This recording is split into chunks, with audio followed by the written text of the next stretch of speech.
حسین ستارہ ابو ہریرہ، نبی کا پیارا ابو ہریرہ۔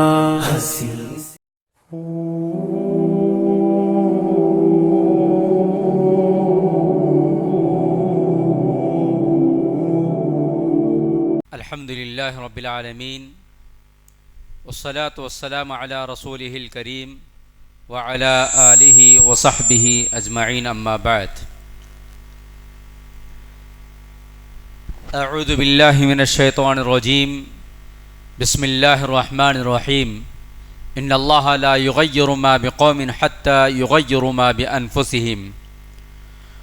وقال اللہ تبارک وتعالی ربنا لا تجعلنا فتنة للذین کفروا واغفر لنا انک انت العزیز الحکیم۔ قابل احترام ذمہ داران مسجد، محترم بزرگوں، نوجوان بھائیوں اور میری آواز سننے والے مسلمان بھائیوں اور برادران وطن، یہ ظلم ہے دیکھے کہ گھروں میں لگی ہے آگ، یہ ظلم ہے دیکھے کہ گھروں میں لگی ہے آگ، اور حکم ہے کہ مکی نکل کر نہ گھر سے آئیں۔ ظلم پھر ظلم ہے بڑھتا ہے تو مٹ جاتا ہے، ظلم پھر ظلم ہے بڑھتا ہے تو مٹ جاتا ہے، خون پھر خون ہے ٹپکے گا تو جم جائے گا۔ حاضرین، عنوان کتاب ہے 2024 کے انتخابات اور ہماری ذمہ داریاں اور ووٹ کی اہمیت۔ آپ جیسے باشعور طبقے سے مخاطب ہونے کا یہ موقع ملا، اس پر میں اللہ تبارک و تعالیٰ کا شکر ادا کرتا ہوں، بعدہ ذمہ داران کا مشکور ہوں کہ حالات کے پیش نظر اس اہم ترین عنوان کو آپ نے یہاں رکھا اور مجھے دعوت دی کہ اس موضوع کے تعلق سے چند لمحات آپ کے درمیان کھڑا ہو سکوں۔ حاضرین، ہم اور آپ جانتے ہیں ہمارا ملک جو ہے بڑی تیزی کے ساتھ بدل رہا ہے اور بدل چکا ہے۔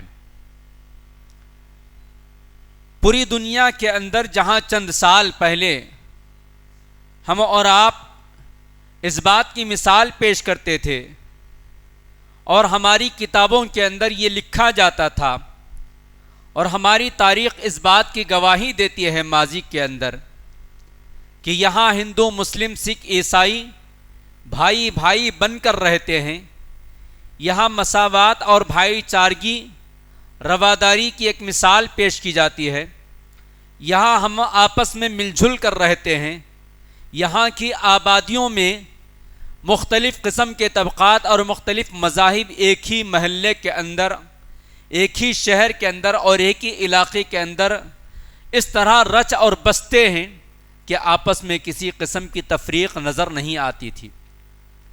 اسی لیے اقبال نے کہا اور بہت سارے شعراء نے ہمارے ملک کی تعریف اور توصیف کرتے ہوئے اور یہاں کے ہندو، مسلم، سکھ، عیسائی کی رواداریوں کی مثال پیش کرتے ہوئے اپنے اشعار کے اندر انہوں نے کہا کہ ہمیں یہاں بھائی چارگی کے ساتھ رہنا ہے اور آپس میں نفرت نہیں بلکہ محبتوں کو بانٹنا ہے۔ لیکن کیا بات ہے کہ چند سالوں سے ہمارے ملک کو نظر لگ گئی اور ہمارا ملک بڑی تیزی کے ساتھ محبت کے بجائے نفرت کی دیواریں کھڑی کرنے والا بن گیا۔ ہمارا یہ ملک جہاں محبتوں کو بانٹنے والا تھا، دیکھتے ہی دیکھتے ہر جانب نفرت کی بیج وہ بوتے ہوئے نظر آتا ہے، ہر ایک کے دل و دماغ میں زہر گھول رہا ہے، اور یہاں تک کہ یہ زہر پھیلتے پھیلتے اب شاید کہ کوئی ایسا علاقہ باقی رہ گیا ہو جہاں ہم اطمینان کے ساتھ بیٹھ سکیں یا اس بات کی مثال دے سکیں کہ فلاں علاقے کے اندر، فلاں شہر کے اندر، فلاں ریاست کے اندر، فلاں ضلع کے اندر، یا پھر اور آگے اگر ہم بڑھ جاتے ہیں کہ فلاں ڈپارٹمنٹ کے اندر ہم اس بات کی مثال پیش کر سکتے ہیں کہ یہاں نفرت کا بول بالا نہیں ہے، یہاں پیار اور محبت کی بات کی جاتی ہے، یہاں لباس کو دیکھ کر گفتگو نہیں کی جاتی ہے، یہاں کھانے اور پینے کے تعلق سے گفتگو نہیں کی جاتی ہے، شاید کہ کوئی شہر، کوئی علاقہ، کوئی ڈسٹرکٹ، کوئی اسٹیٹ یا کوئی شعبہ کوئی ڈپارٹمنٹ ہمیں مل جائے تو مل جائے. لیکن ہم دیکھ رہے ہیں کہ ہر آئے دن شاید کوئی ڈپارٹمنٹ ایسا نہیں ہے جہاں ہمارے لباس کو دیکھ کر، ہمارے رہن سہن کو دیکھ کر، ہمارے ظاہری چیزوں کو دیکھ کر وہ اس بات کا فیصلہ کر رہا ہے کہ ان کے ساتھ ہمیں محبت سے پیش نہیں آنا چاہیے بلکہ ان کے ساتھ نفرت سے پیش آنا چاہیے. اس کے بہت سارے اسباب ہیں، بہت سارے ریزنز ہیں. ایک سب سے بڑا سبب تو یہی کہ اس ملک کے اندر 100 سال پہلے جس تنظیم نے جنم لیا، اس تنظیم نے اپنے آپ کو بنایا اور اپنے آپ کو مضبوط کیا، مستحکم کیا.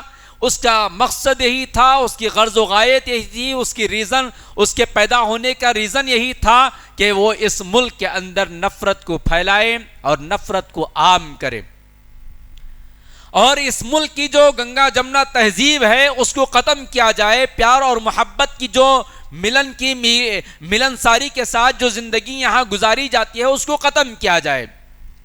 اور لگاتار 100 سال اس نے ایسا کام کیا کہ ملک کا کوئی ایسا حصہ باقی نہیں جہاں اس کے پیروکار نہ ہو، ملک کا کوئی ایسا ڈپارٹمنٹ باقی نہیں جس کے اندر اس کے لوگوں نے نہ بیٹھا ہو، چاہے وہ عدالتیں ہو، چاہے وہ پولیس ڈپارٹمنٹ ہو، چاہے وہ ایجوکیشن ڈپارٹمنٹ ہو، چاہے وہ الیکشن کمیشن کا ڈپارٹمنٹ ہو، چاہے وہ سیاسی میدان کے ڈپارٹمنٹ ہو، یا پھر جتنے میدان ہیں، معاشی میدان، سیاسی میدان، تعلیمی میدان، رفاہی میدان، گویا ہر میدان کے اندر اس نے اپنے نمائندوں کو کسی نہ کسی طریقے سے وہاں تک پہنچا دیا اور یہ پہنچاتے پہنچاتے پورے ہندوستان کے اندر زہر پھیل گیا. اس بات کا اعتراف ہمیں اور آپ کو کرنا پڑے گا. جب کوئی آدمی مسلسل کسی ایک مقصد کو لے کر، کسی ایک ٹارگٹ کو لے کر آگے بڑھتا ہے اور محنت کرتا ہے، چاہے وہ فرد ہو، تنظیم ہو، چاہے وہ تحریک ہو، کوئی بھی ہو، وہ کامیاب ہو جاتا ہے. اور اس کے مقابلے میں وہ انسان ناکام ہو جاتا ہے جو بغیر مقصد کے جیتا ہے، بغیر ٹارگٹ کے جیتا ہے، بغیر ہدف کے جیتا ہے. چاہے وہ انفرادی زندگی ہو یا اجتماعی زندگی، جمعیتیں ہو، تنظیمیں ہو، تحریکیں ہو یا پھر افراد ہو. کیا ہم اس بات کا اعتراف کرتے ہوئے ان اسباب کو تلاش کرنے کی ہم نے کبھی کوشش کی ہے کہ آخر یہ آج کامیاب کیوں ہو رہے ہیں؟ کون سی ایسی گلی باقی ہے، کون سا ایسا ڈپارٹمنٹ باقی ہے جہاں ان کے نمائندے بیٹھ کر اس ملک کے اندر زہر نہ پھیلا رہے ہو؟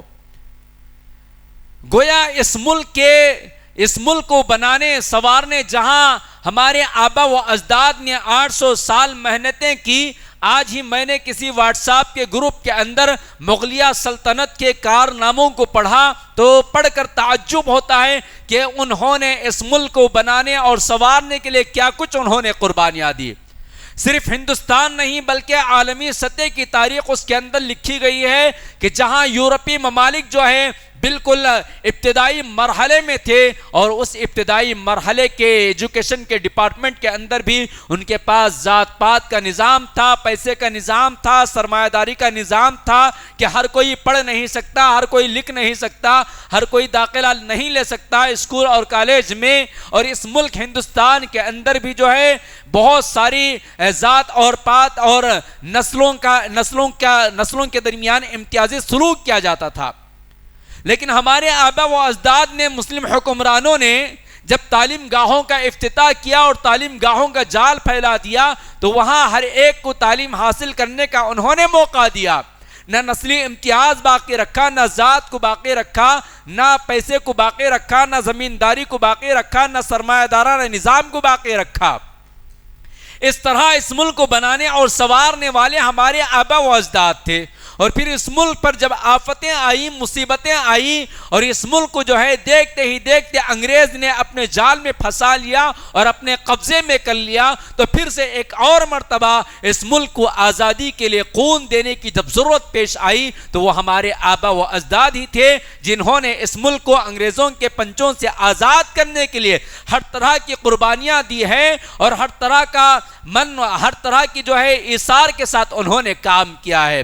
ایک نہیں، 10 نہیں، سینکڑوں نہیں، بلکہ لاکھوں کی تعداد میں ہمارے آبا و اجداد علماء نے اور مسلم امت نے، مسلم قوم نے اپنی جانوں کو نچھاور کیا، اپنی جائیداد کو ختم کیا، اپنی جائیداد کو لٹایا، اپنی آل و اولاد کو لٹایا، اور پیسے کو پانی کی طرح بہاتے ہوئے اس ملک کو آزاد کیا، اور اس ملک کو آزاد کرنے میں ان کی بڑی قربانیاں رہیں، جس کا اعتراف یہاں کے غیر مسلم مؤرخین نے بھی کیا، اور جس کا اعتراف انگریز قوم کی انگریزوں نے بھی کیا، اور انہوں نے رپورٹس تیار کیا کہ اس ملک کو آزاد کرنے میں جن کا سب سے بڑا تعاون رہا ہے وہ مسلم امت ہے اور علماء ہیں۔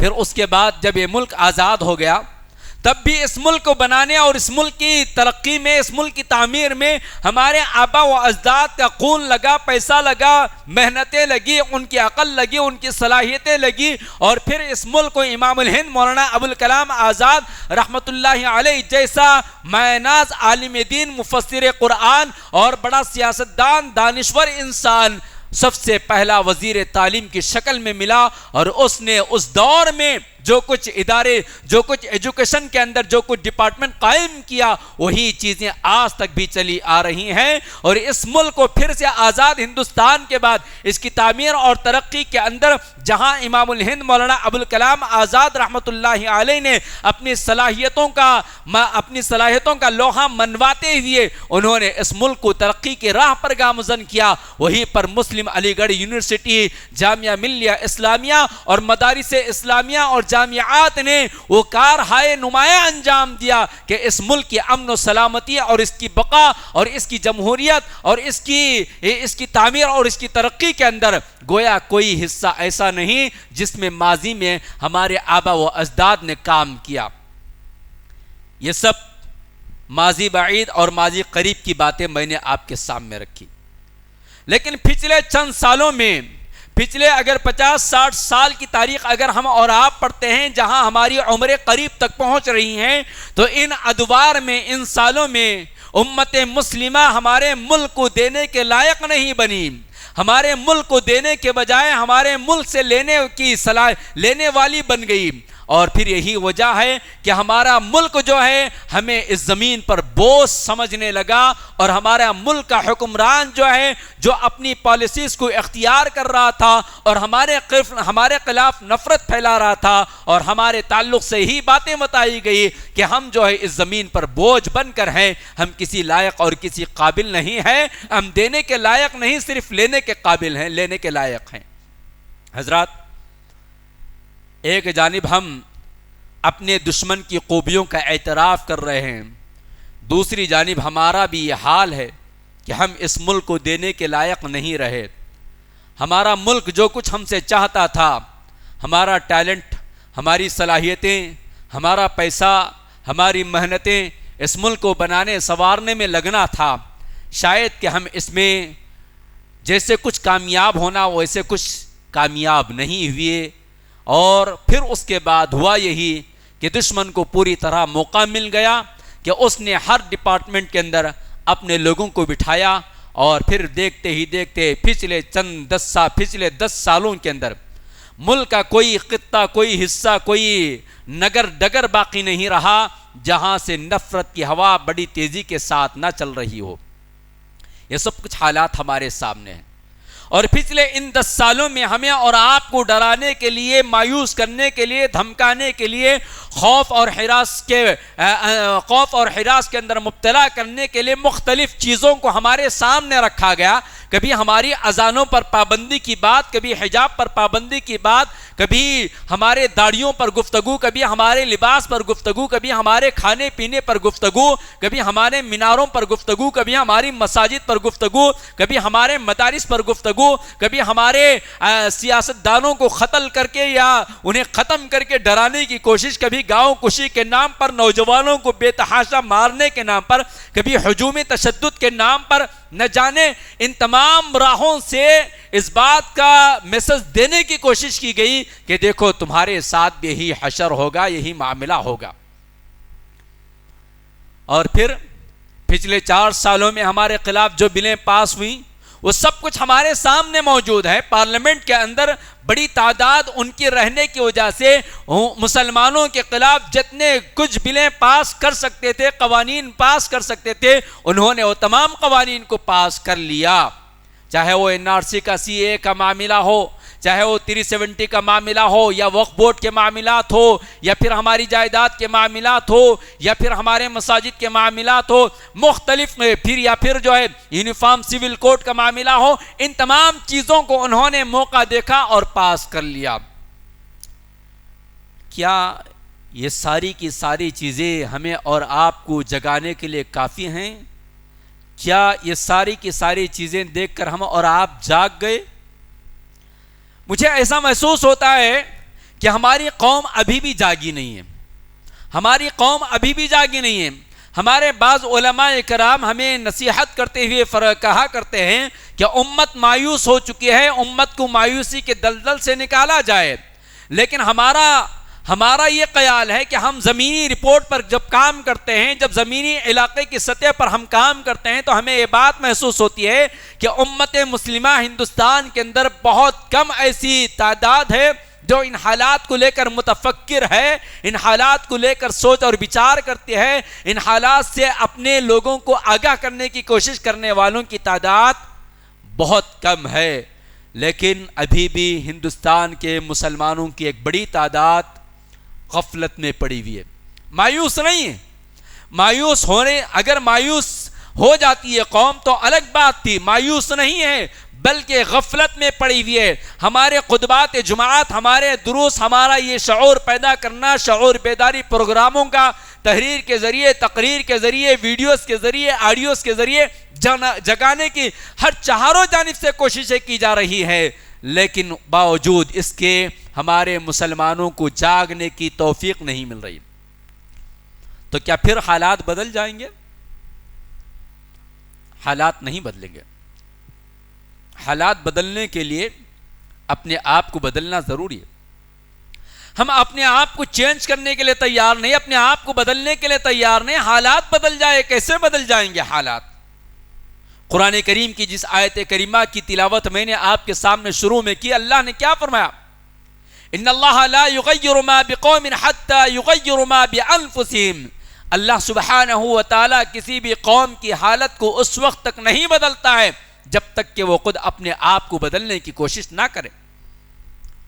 حاضرین، جس موڑ پر آ کر ہم اور آپ کھڑے ہوئے ہیں 2024 کے الیکشن کو لے کر، جس قدر ٹینشن ہے نہ صرف امت مسلمہ کے رہنماؤں کے درمیان، بلکہ یہاا کی ایک بڑی وہ آبادی جو غیر مسلم ہے، برادران وطن ہے، مختلف سیاسی پارٹیاں ہیں، وہ خود بھی اس بات کو لے کر بڑے فکر مند ہیں کہ اس ملک کا 2024 کے بعد کیا ہونے والا ہے. کیسی کیسی تیاریاں کر بیٹھے ہیں. یہ صرف ہم اور آپ سمجھتے ہیں کہ یہ سب ہونے والی باتیں نہیں. ایسے خواب غفلت میں نہ پڑے، اس خوش فہمی میں نہ رہیں، غلط فہمی میں نہ رہیں. حالات جو ہے ایسے نہیں ہیں کہ ہم اور آپ آرام سے ابھی بھی سوتے ہوئے رہیں.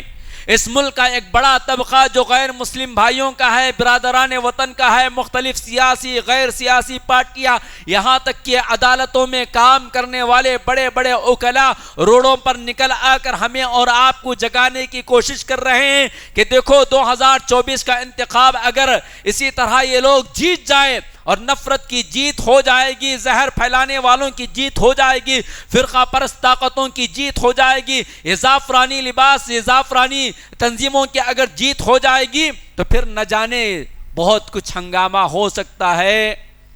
یہ تمام چیزیں جگانے کی کوششیں کی جا رہی ہیں. مجھے اس بات سے کوئی لینا دینا نہیں ہے کہ راہل گاندھی جو ہے کشمیر سے کنیا کماری تک کیا وہ اپنی سیٹ کے لیے پیدل چلے یا پھر کیا اپنی سیاسی جماعت کو مضبوط کرنے کے لیے پیدل چلے، اس سے مجھے کوئی لینا دینا نہیں.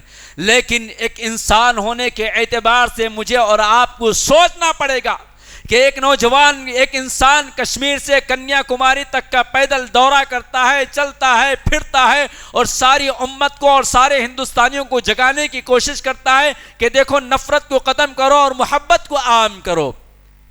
ہم علماء جگانے کی کوشش کر رہے ہیں، رہنما جگانے کی کوشش کر رہے ہیں، مسلم تنظیمیں جگانے کی کوشش کر رہے ہیں، سیاسی افراد جگانے کی کوششیں کر رہے ہیں، سیاسی تنظیمیں جگانے کی کوششیں کر رہے ہیں.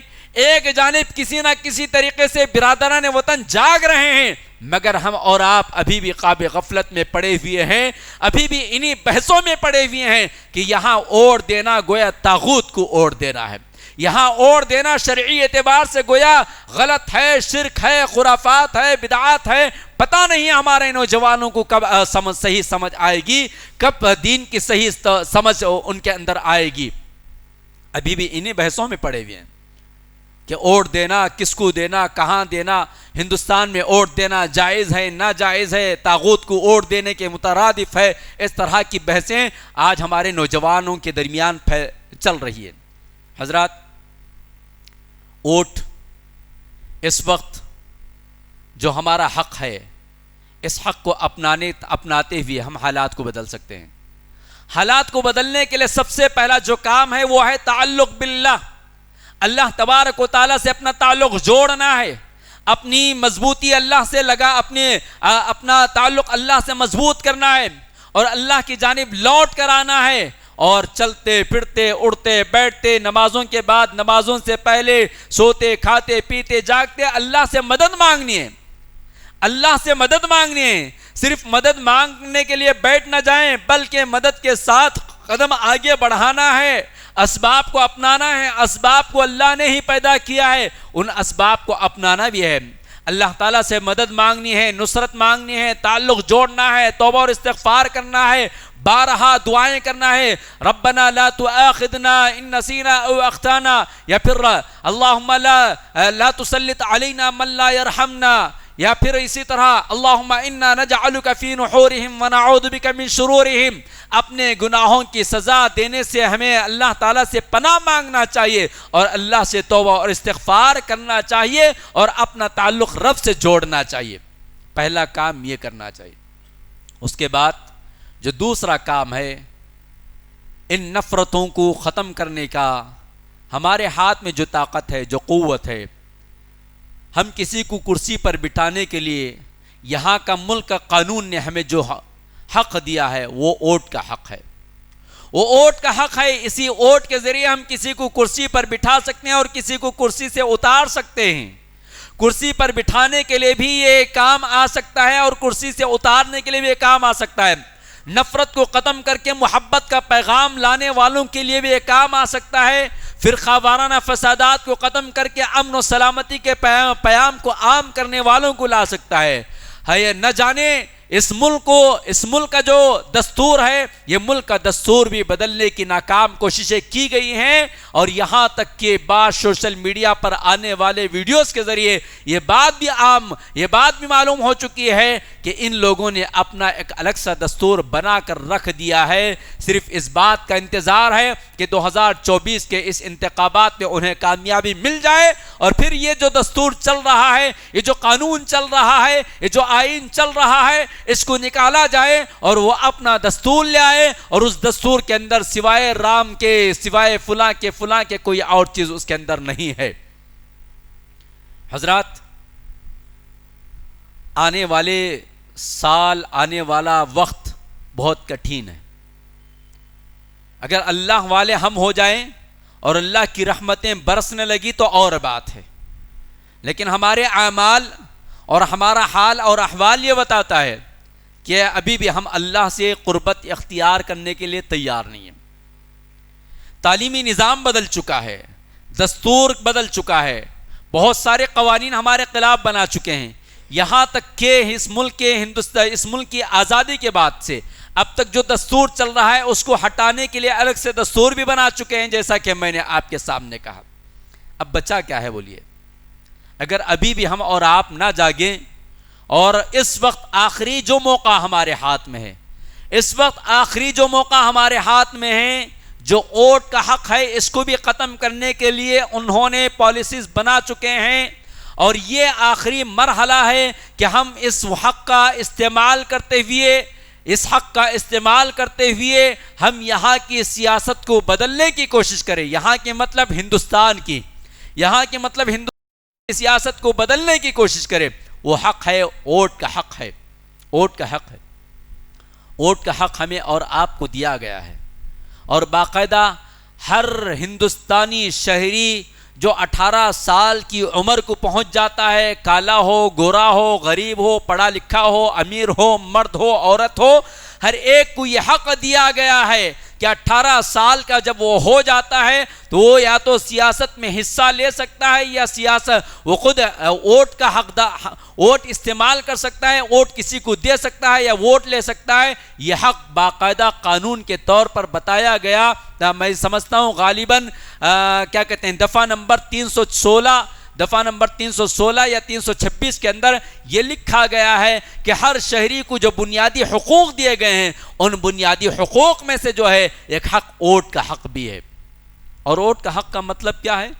ہم اس ملک کے نمبر 1 شہری ہیں، اس ملک کے ہم نمبر 1 شہری ہیں۔ اگر ہم اس وقت اس ووٹ کا استعمال نہیں کیا، جیسا کہ دشمن چاہتا بھی یہی ہے کہ ہمارا ووٹ کا حق چھین لیا جائے، ووٹ کا حق چھین لینے کا مطلب یہ ہوا، اس کا معنی یہ ہوا، اس کی میننگ یہ ہوئی کہ ہم اور آپ اس ملک کے نمبر 1 شہری نہیں بلکہ دوسرے نمبر کے شہری ہیں۔ یہاں ہمارے ووٹ کے حق چھین جانے سے بہت سارے حقوق چھین جائیں گے، بہت سارے حق چھین جائیں گے۔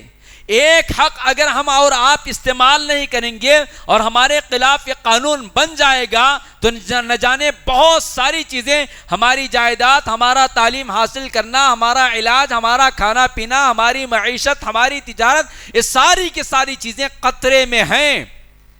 اگر اتنا معلوم ہونے کے بعد کہ ہمارا سب کچھ خطرے میں ہے پھر بھی جاگنے کے لیے تیار نہ ہو تو پھر کون جگائے اس قوم کو؟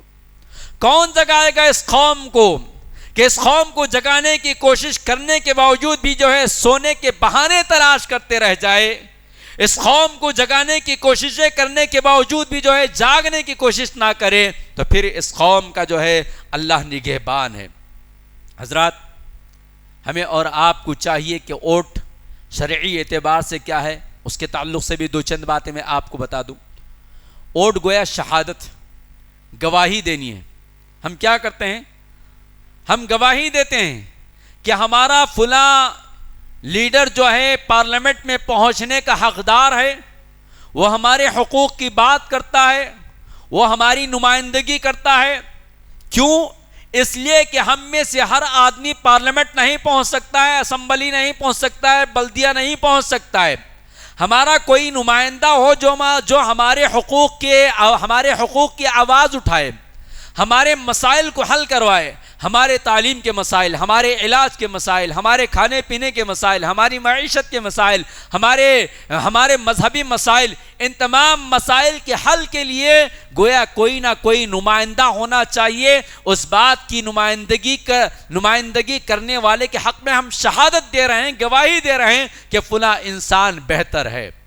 اب یہ مت سوچو کہ یہاں کوئی بہتر نہیں ہے، یہاں کوئی بہتر نہیں، ایسا مت سوچیے آپ۔ یہاں کوئی بہتر نہیں، صحیح بات ہے، لیکن اسلام کا ایک اصول ہے، اسلام کا ایک قاعدہ ہے۔ وہ قاعدہ یہ ہے کہ اقف الضررین کو تلاش کرنا پڑے گا، احول البلیتین کو تلاش کرنا پڑے گا کہ کس سے کتنا نقصان کم ہو سکتا ہے، اس کو تلاش کرنا پڑے گا۔ نقصان پہنچانے والے تو سبھی ہو سکتے ہیں، سبھی برے ہو سکتے ہیں، لیکن برائی کے اندر، نقصان پہنچانے والے کے اندر بھی کہیں نہ کہیں کمی پیشی ہو سکتی ہے۔ کوئی 90% پہنچاتا ہے، کوئی 70%، کوئی 50%، کوئی 80%، کوئی 99% پہنچانے والا ہے، تو 100 کے مقابلے میں 99 کا انتخاب کرنا پڑے گا۔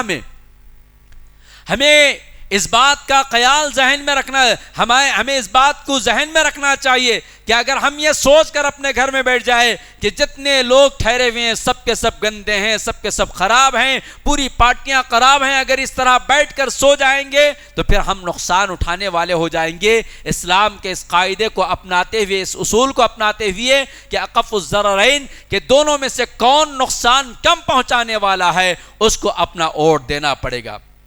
اب شہر حیدرآباد کی تو بات کرنی ہی نہیں ہے، کس کو ووٹ دینا ہے آپ سب جانتے ہیں، انہی کو ووٹ دینا ہے ہم سب کو۔ لہٰذا پھر اس کے بعد شرعی اعتبار سے ووٹ کا جو دوسرا معاملہ ہے وہ ہے مشورہ دینا ہے، رائے دہی کہتے ہیں ہم، رائے دہندہ، رائے دینے والا، اسی کو ہم مشورہ دینا کہتے ہیں، مشورہ کرنا کہتے ہیں۔ گویا حکومت، گویا الیکشن کمیشن ہم سے مشورہ کر رہا ہے ہمارے ووٹ کے ذریعے کہ تم کس آدمی کو پسند کرتے ہو، تم کس کے حق میں مشورہ دینا چاہتے ہو، کس کے حق میں رائے دینا چاہتے ہو۔ تو گویا ہمیں اور آپ کو مشورہ دیتے ہوئے سوچنا چاہیے کہ نفرت کو ختم کرنے والا ہو، تعمیر کی بات کرنے والا ہو، ترقی کی بات کرنے والا ہو، ہماری بنیادی ضرورتوں کا خیال رکھنے والا ہو، ہمارے مذہب پر، ہمارے مذہبی قوانین پر آج نہ آنے دینے والا ہو، ہماری اولاد کی فکر کرنے والا ہو، ہمیں بہتر سے بہتر روزی روٹی کے انتظامات کرنے والا ہو، ایک شہری کے لیے جو بنیادی ضرورتیں ہیں ان کا خیال رکھنے والا انسان ہو، اور وہاں بڑی امانت داری کے ساتھ ہمارے حقوق پر بات کرنے والا ہو، ایسے آدمی کے لیے ہمیں اور آپ کو رائے دینا چاہیے، مشورہ دینا چاہیے۔ تیسرے نمبر پر ہم اور آپ جو ووٹ دیتے ہیں اس کا شرعی اعتبار سے اس کی ایک اصطلاح یہ ہے کہ ہم اپنا وکیل بنا رہے ہیں، جس طرح ہم اپنی کسی مسئلے میں کورٹ میں، کچہری، عدالت میں اپنا معاملہ خود پیش نہیں کر سکتے ہیں جج کے سامنے، تو ہمارا کوئی ایک وکیل ہوتا ہے جو ہمارا مسئلہ، ہمارا کیس لے جاتا ہے اور ہمارے کیس کو حل کرنے کے لیے وہاں بحث کرتا ہے۔ تو گویا ہم کسی کو پارلیمنٹ بھیج رہے ہیں، کسی کو اسمبلی بھیج رہے ہیں، کسی کو بلدیہ بھیج رہے ہیں، تو گویا وہ ہمارا وکیل ہے، اس لیے ہمیں اور آپ کو چاہیے کہ صحیح آدمی کے حق میں گواہی دے، صحیح آدمی کے حق میں مشورہ دے، سفارش کرے، اور صحیح آدمی کو اپنا وکیل بنائے۔ ایک معمولی سی 10 گز زمین کے لیے ہم بہتر سے بہتر وکیل تلاش کرتے ہیں، دو دوست آپس میں لڑ لیتے ہیں اچانک کسی مسئلے میں، بہتر سے بہتر وکیل کو تلاش کرتے ہیں۔ میاں بیوی کے درمیان اختلاف ہو جاتا ہے جو کہ بالکل غلط بات ہے شرعی اعتبار سے، پھر بھی اس کے باوجود شوہر چاہتا ہے کہ میرا وکیل سب سے اچھا ہو، بیوی والے چاہتے ہیں کہ ہمارا وکیل سب سے اچھا ہو، تو پھر ہم اپنے وکیل کو بہتر سے بہتر وکیل بنا کر پارلیمنٹ میں اور اسمبلی میں بھیجنے کی کوشش کرنا چاہیے۔ حضرات، ووٹ امانت، ووٹ ہمارے پاس ایک امانت، اس امانت کو اس کے حقدار تک پہنچانا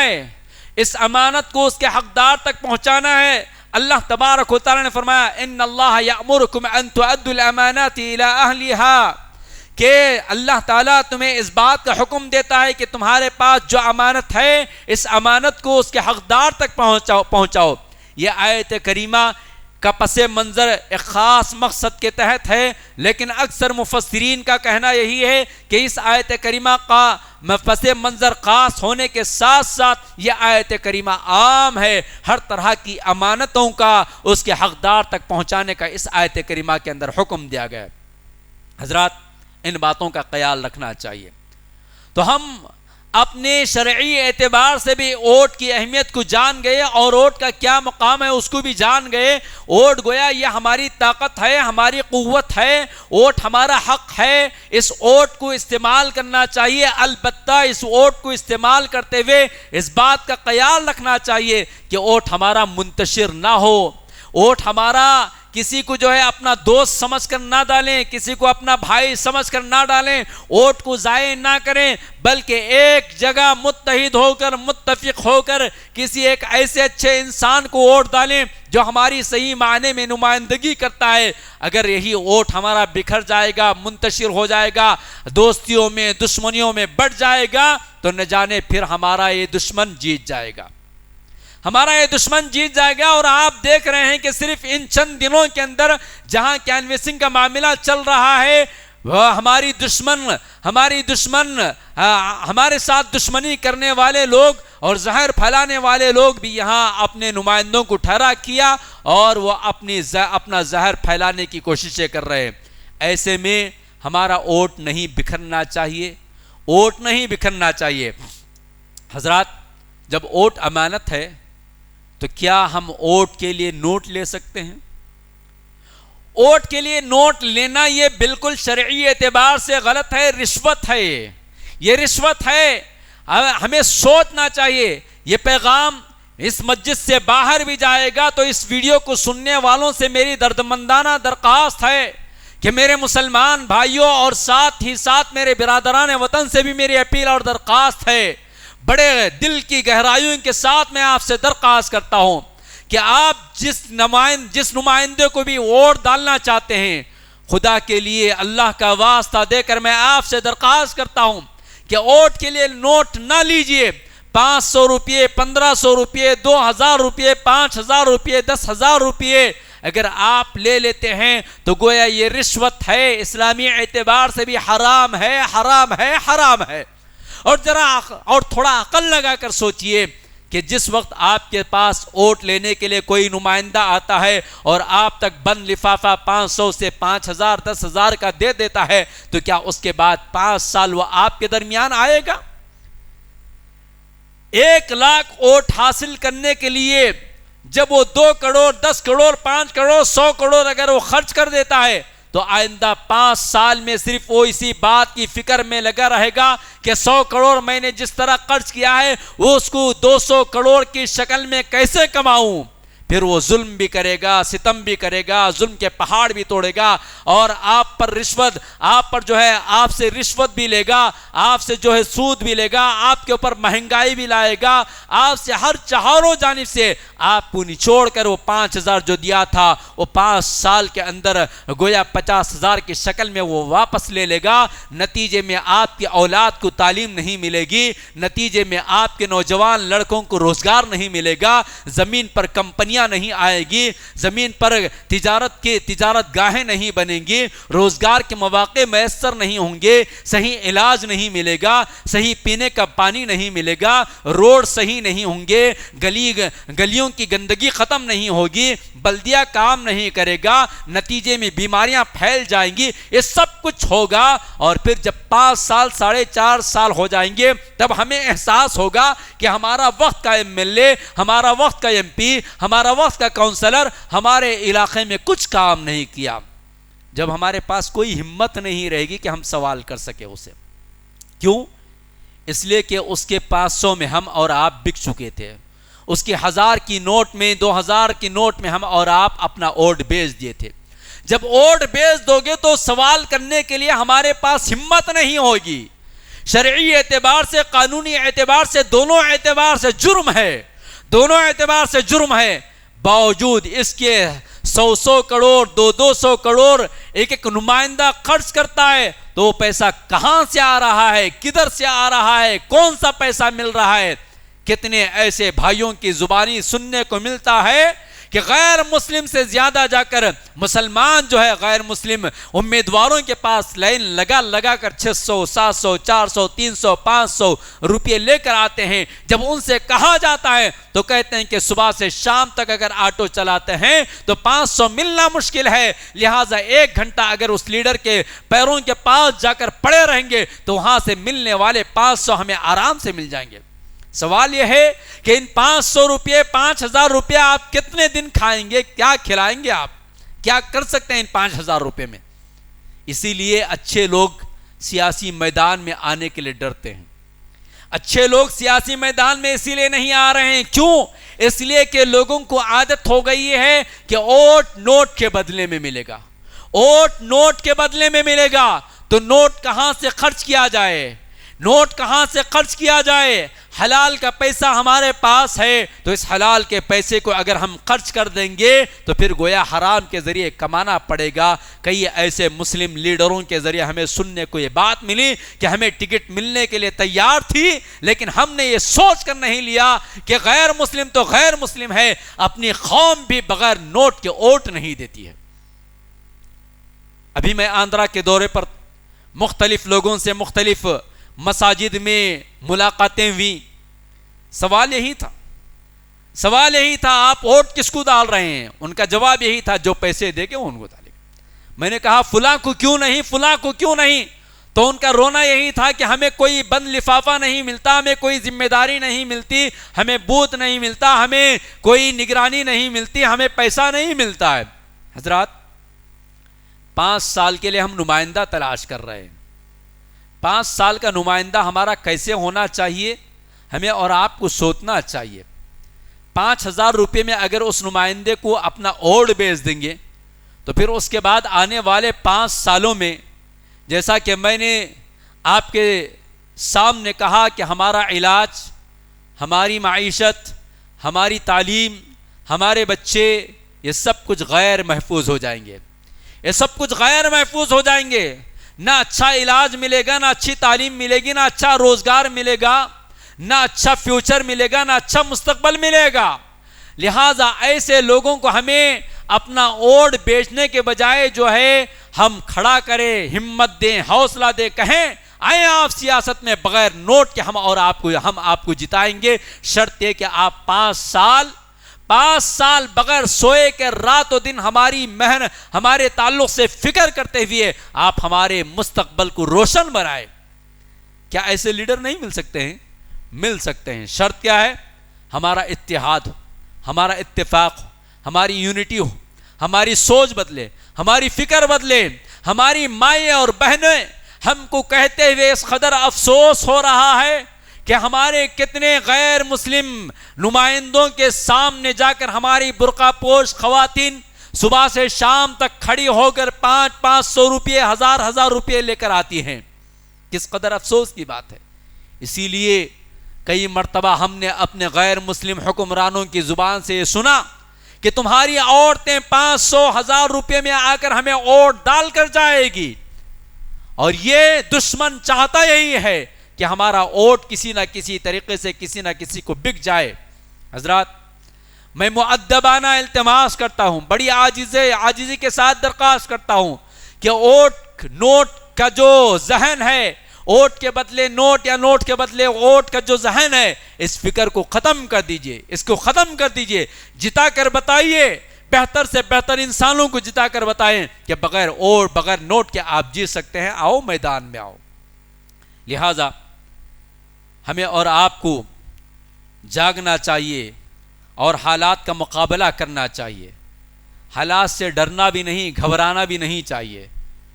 اور ڈر اور گھبرانے کا مطلب یہ نہیں ہے کہ ہم ڈر گئے یا گھبرا گئے تو ہمت ہار گئے, یا پھر ڈر اور خوف سے باہر رہنے کا مطلب یہ نہیں ہے کہ ہم پوری طرح غفلت کی نیند سوتے رہیں.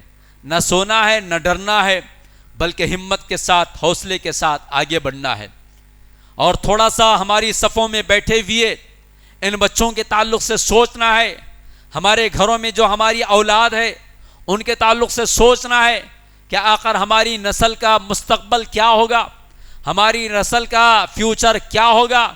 جہاں ہم ان کے مستقبل کے لیے رات و دن محنت کر کے پیسہ جمع کرتے ہیں, جائیداد بناتے ہیں, اس سے بڑھ کر ہماری ان نسلوں کی حفاظت کے لیے ہمیں آگے بڑھ کر اپنی صلاحیتوں کو منوانا پڑے گا.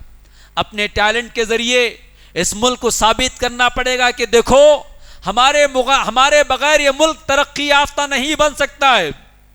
جس طرح ماضی میں ہمارے آبا و اجداد نے اس ملک کو سب کچھ دیا ہے, آج بھی ہم دینے کے لیے تیار ہیں, اور ہمارے بغیر تم ایک قدم آگے بڑھ نہیں سکتے. اس بات کا ثبوت دینا پڑے گا. حضرات وقت بہت کم ہے. خلاصے کے طور پر چند باتیں میں آپ کے سامنے رکھ دیتا ہوں. وہ یہ کہ سب سے پہلا کام تو یہی کہ اپنا تعلق اللہ سے جوڑ لینا ہے, دعاؤں کا اہتمام کرنا ہے.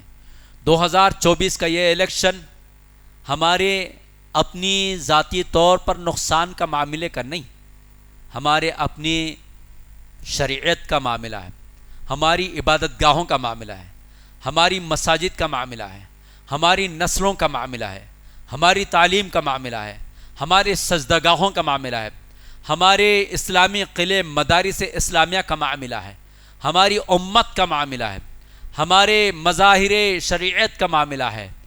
ان تمام چیزوں کو ہمیں اور آپ کو سامنے رکھنا پڑے گا کہ 400 پار اگر ہو جائے تو کیا کچھ ہونے والا ہے، یہ سب کچھ آپ نے پڑھا ہوگا، سنا ہوگا۔ سوشل میڈیا پر یہ سب کچھ اپنوں کی جانب سے، برادران وطن کی جانب سے، ان کی جانب سے یہ سب باتیں پھیل رہی ہیں کہ 400 پار اگر اس بار ہو جائیں تو کیا کچھ نئے نئے قوانین بننے والے ہیں، اور کس طرح ہمارا شکنجہ کسا جانے والا ہے، کس طرح ہمارا جینا یہاں مشکل سے مشکل ترین بنایا جانے والا ہے۔ یہ ساری کی ساری چیزیں ہمارے سامنے موجود ہیں۔ اب وقت بالکل کم ہے، مختلف ریاستوں میں انتخابات کا ایک حصہ دوسرا حصہ ہو چکا ہے۔ ہماری اس ریاست میں اور ہماری پڑوسی ریاستوں میں جو ہے، پڑوسی ریاست میں اس مہینے کی 13 تاریخ کو گویا ہمارے الیکشن کا دن ہے۔ اس دن کچھ کرنے کے کام ہے، اس دن سے پہلے بھی کچھ کرنے کے کام ہے، اور اس دن بھی کچھ کرنے کے کام ہے۔ اگر یہ 10 دن ہم اور آپ رات و دن محنت نہ کریں، قربانی نہ دیں، اور ابھی بھی نہ جاگیں، تو پتہ نہیں 4 جون میں کیا ہونے والا ہے، اللہ ہی بہتر جانتا ہے۔ دعائیں تو بار بار کریں گے ہم، اللہم لا تسلط علینا من لا یرحمنا، اے اللہ ایسے ظالموں کو ہم پر آپ مسلط نہ کیجئے جو ہم پر رحم نہ کرتے ہو، جو ہم پر رحم نہ کرتے ہو۔ اور اللہ کو ان کے ہوا اور اللہ تبارک و تعالیٰ سے بار بار گڑ گڑائیں گے۔ لیکن ساتھ ہی ساتھ ان 10 دنوں میں ہمیں بڑی محنت کرنی ہے، چلتے پھرتے اٹھتے بیٹھتے، جاب کے پاس، کام کے پاس، بنڈی کے پاس، اپنے اسکول میں، اپنی مسجد میں، اپنے گھر کے علاقے میں، اپنے محلے میں، اپنے اڑوس پڑوس میں، جہاں جہاں تک ہماری پہنچ ہو سکتی ہے۔ اور اس 10 دنوں میں اگر ہم 3 وقت کے بجائے 1 وقت بھی کھانا کھا لیتے ہیں تو کافی ہے۔ کوئی ضروری نہیں ہے کہ تینوں وقت پیٹ بھر کر ہم کھائیں، کوئی ضروری نہیں ہے کہ ہم ان 10 دنوں کے اندر بریانی کھائیں، ان 10 دنوں کے اندر مندی کھائیں، میٹھا کھائیں، کوئی ضروری نہیں۔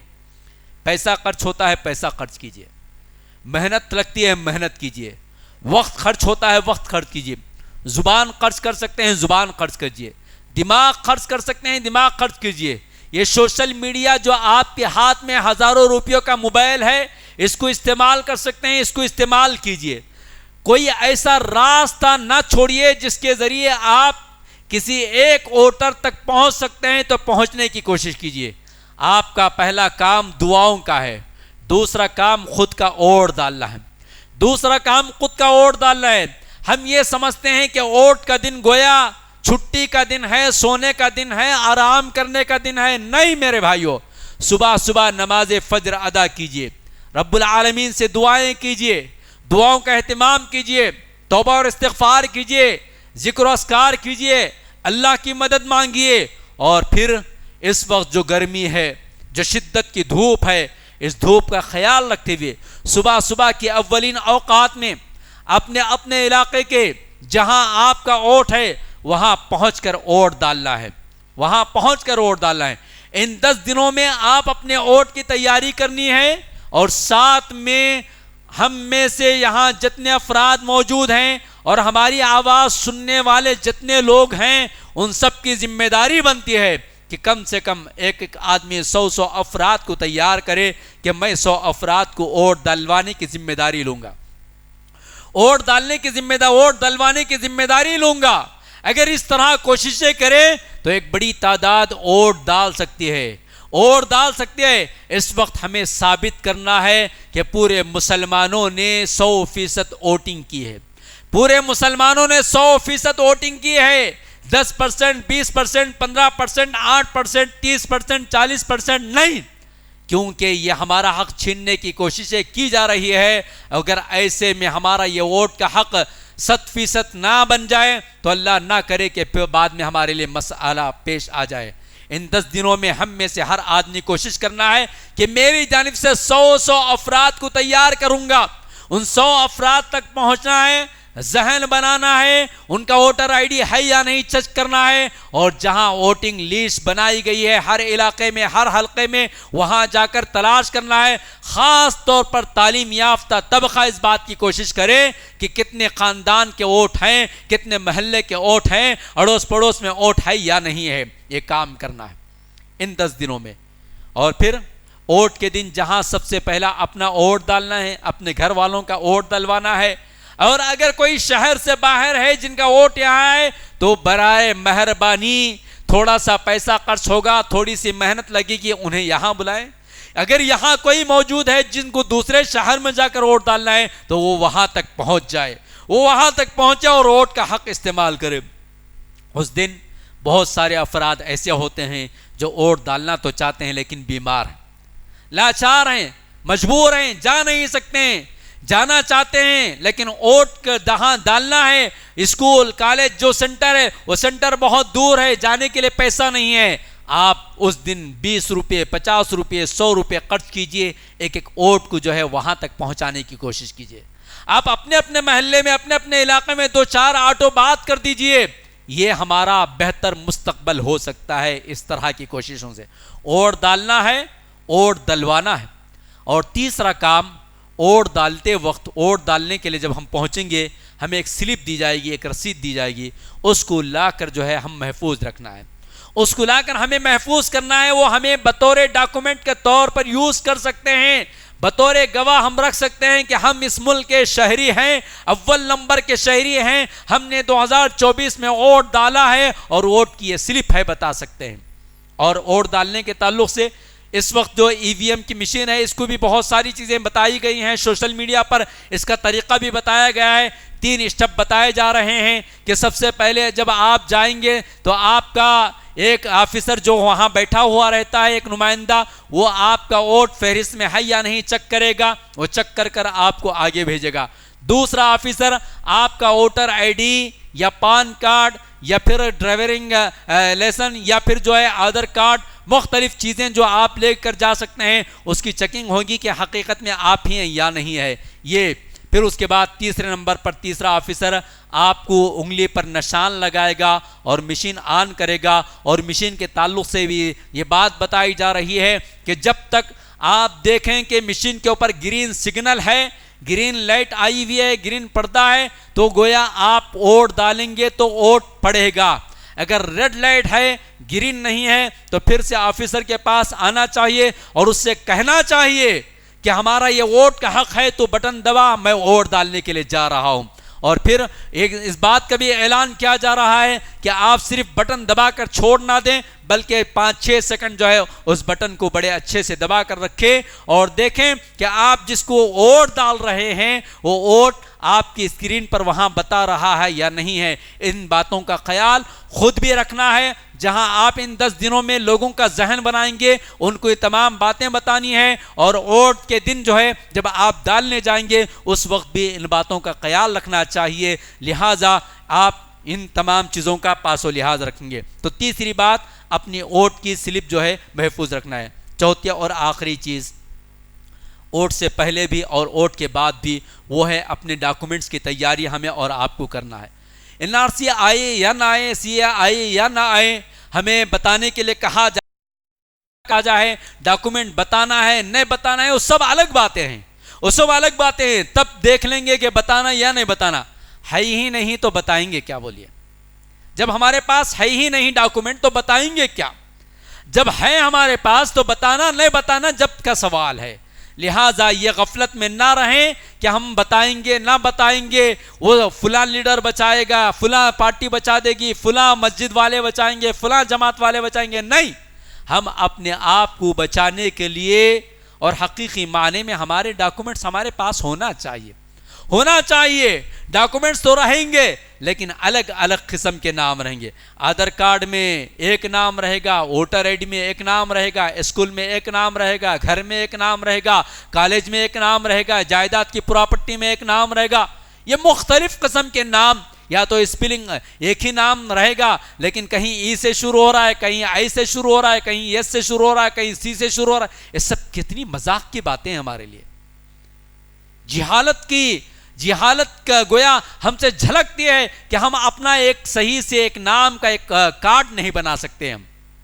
لہذا یہ غلطیاں مت کیجئے, ابھی وقت باقی ہے. اپنے والدین کے, اپنے بچوں کے, اپنے بھائی بہنوں کے, جس طرح میں نے ووٹ کے تعلق سے آپ سے کہا کہ خود کا ووٹ ڈال کر بیٹھنا نہیں ہے, ووٹ دلوانے کے لیے ابھی سے ذہن سازی کرنی ہے اور ووٹ کے دن بھی محنت کرنا ہے. اسی طرح یہ چوتھا کام ہم پر لازم ہے, ہم پر لازم ہے. چاہے ہمارا ٹیلنٹ لگے, وقت لگے, فون کا استعمال کریں, نیٹ یوز کریں, پیسہ یوز کریں, ہر دن 2-4 گھنٹے ہم اپنی امت کے لیے نکالیں, اپنے امت کے لیے نکالیں اور اپنے امت کے ڈاکومنٹس کو صحیح بنانے کی کوشش کریں کہ جائیداد کے ڈاکومنٹس میں کیا نام ہے, ڈیٹ آف برتھ میں کیا نام ہے, برتھ سرٹیفکیٹ میں کیا نام ہے, ووٹر آئی ڈی میں کیا نام ہے, آدھار کارڈ میں کیا نام ہے, اسکول میں کیا نام ہے, کالج میں کیا نام ہے. ان تمام چیزوں کو ہم جانچ کرتے ہوئے صحیح سے صحیح اعتبار سے ڈاکومنٹس بنوانا چاہیے. اور اس کے لیے جتنے راستے اختیار کر سکتے ہیں, سیاسی اعتبار سے,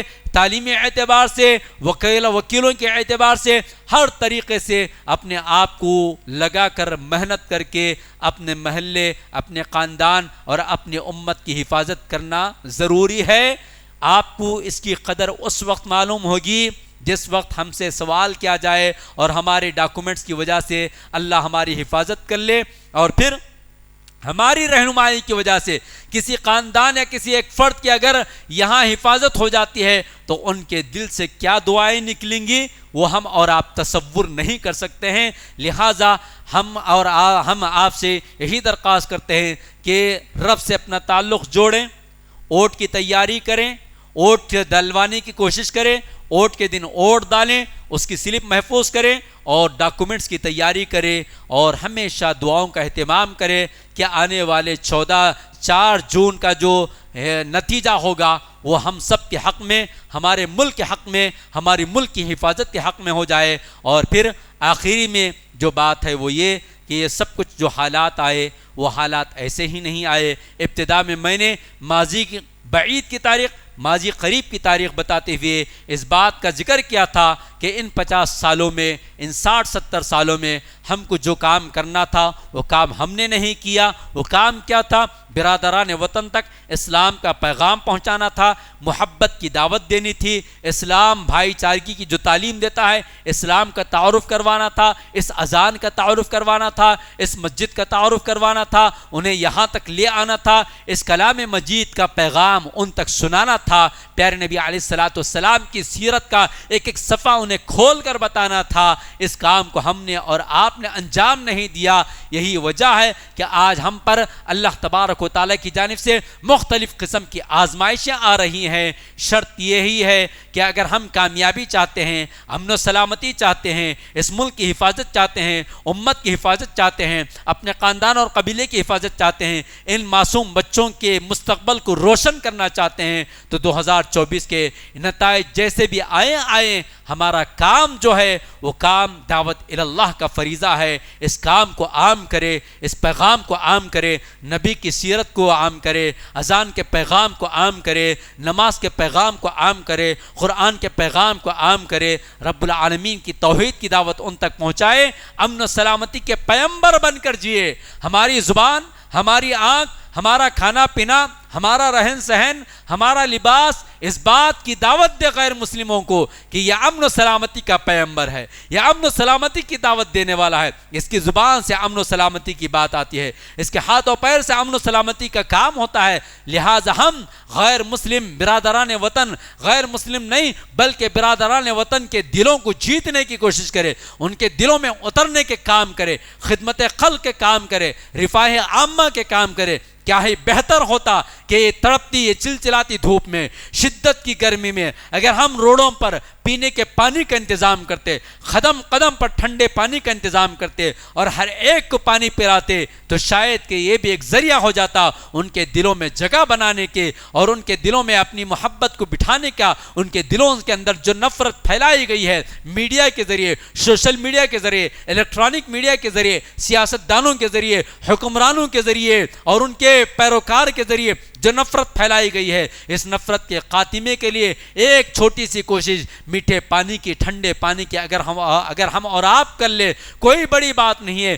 20 روپے کا ایک بڑا سا باٹل لے لیں, آپ اپنی دکان کے سامنے رکھ دیں, آپ اپنے گھر کے سامنے رکھ دیں, آپ اپنی گلی کے سامنے رکھ دیں. 20 سے 40 روپے, 1 سے 2 کین اگر خرچ ہو جاتے ہیں تو کتنی دعائیں ہمیں اور آپ کو ملے گی. جب ٹھنڈا پانی ایک گھٹ اس کے حلق میں جائے گا, اس کے دل سے جو دعائیں نکلیں گے, اس کے دل میں ہماری جو محبت بیٹھ جائے گی, وہ محبت ہندوستان کے ماحول کو بدلنے کے لیے ذریعہ بن سکتی ہے. اللہ تبارک و تعالیٰ سے دعا کریں, الہ العالمین ہم سب پر رحم فرمائیے, اے اللہ ہم پر کرم فرمائیے, ہم پر اپنی رحمت کی بارش برسا دیجئے, ہمارے ملک کی حفاظت فرما دیجئے, ہمارے ملک میں امن و سلامتی قائم فرمائیے. اے اللہ نفرت کو ختم فرما دیجئے, زہر آلود تقریروں کو ختم فرما دیجئے. اے اللہ زہریلی ہوا پھیلانے والوں کو ہدایت نصیب فرمائیے, نفرت کی بیج بونے والوں کو ہدایت نصیب فرمائیے. اللہ ظلم و ستم کرنے والے ظالموں کو ہدایت نصیب فرمائیے. اللہ ان کے حق میں ہدایت نہیں ہے تو اللہ ایسے ظالموں کو ختم فرما دیجئے,